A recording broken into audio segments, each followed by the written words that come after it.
കണ്ണിലലിവുമായി വന്നുവോ അരികെ. കലോത്സവത്തിന് പോയിരുന്നെങ്കിലും എനിക്ക് അങ്ങനെ പ്രൈസ് ഒന്നും കിട്ടിക്കൊണ്ടിരുന്ന ഒരാളൊന്നും ആയിരുന്നില്ല. കുറച്ചൊരു മടിയുണ്ടായിരുന്നു. അതുകൊണ്ട് തന്നെ കുത്തിയിരുന്ന് പാട്ട് പഠിക്കത്തില്ല, ലിറിക്സ് ഒന്നും നോക്കത്തില്ല. ലാലേട്ടൻ മനസ്സിൽ പറഞ്ഞിട്ടുണ്ടാവും, എന്നോട് പറഞ്ഞില്ല. ഞാൻ ഇതുവരെ അങ്ങനെയൊന്നും പറഞ്ഞു കേട്ടിട്ടുണ്ടാവും. എല്ലാം കൊണ്ടും അഡ്മയർ ചെയ്യാൻ പറ്റുന്നത് ചിത്ര ചേച്ചി തന്നെയാണ്. കാരണം ഒരു ഡിസിപ്ലിനും പാട്ടും എല്ലാം, അതിലൊന്നും നമുക്ക് പറയാൻ ഇല്ല. സ്റ്റാർ സിംഗറിൽ ഞാൻ പാടിയത് കൊണ്ടും ജെയ്ക്സ് ചേട്ടൻ അവിടെ ജഡ്ജായിട്ട് വന്നത് കൊണ്ടുമാണ് ഞാനിപ്പോൾ ഈ സിനിമയിൽ പാടിയത്.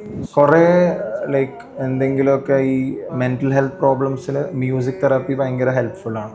അപ്പോൾ അതിനെപ്പറ്റിയൊക്കെ റിസർച്ചൊക്കെ നടത്താൻ താല്പര്യമുണ്ട്.